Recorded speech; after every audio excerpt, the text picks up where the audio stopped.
BNP যে ফতোয়া দিচ্ছে যে জামাত ইসলাম মুসলমানের দল, এটা ঠিক না।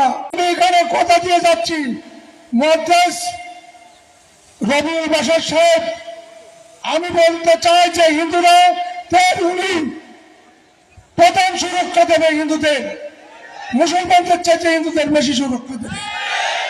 আর এই মুসলমান ভাইরা হিন্দুদের আগলে রাখবে, বুকের ভিতরে রাখবে। আপনারা বুঝবেন না যে জামাত ইসলাম বিএনপি যে ফতোয়া দিচ্ছে যে জামাত ইসলাম মুসলমানের দল, এটা ঠিক না। জামাত ইসলাম হিন্দু বৌদ্ধ খ্রিস্টান সবার দল, সত্যের দল, ন্যায়ের দল, সততার দল। এই দলে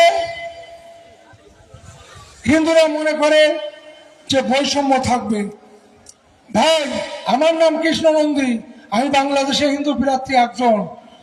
আমার যদি মনের বল না থাকতো আমি এই জামাত ইসলাম করতাম না। আপনারাও নিশ্চিত থাকবেন, এখানে হিন্দুরা যেভাবে আছে, আমি সার্কেট হাউস খুলনা সার্কেট হাউস ময়দানে বলেছিলাম হিন্দুরা থাকবে জামায়াতের দেশে।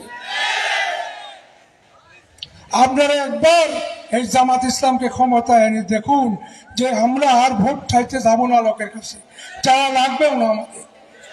মানুষ আবার নিশ্চয়ই ভোট দেবে আমাদের।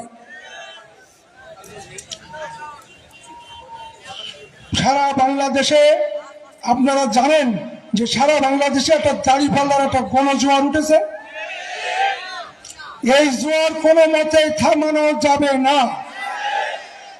আর আপনাদের এখানে যারা প্রার্থী আছে বিরোধী দলীয়, তারা তারা তারা চাঁদাবাজি করুক আর না করুক, তার পাশে যে লোকগুলো বসে থাকে তারা আপনারা ভালো করে দেখেছেন যে কত চাঁদাবাজ।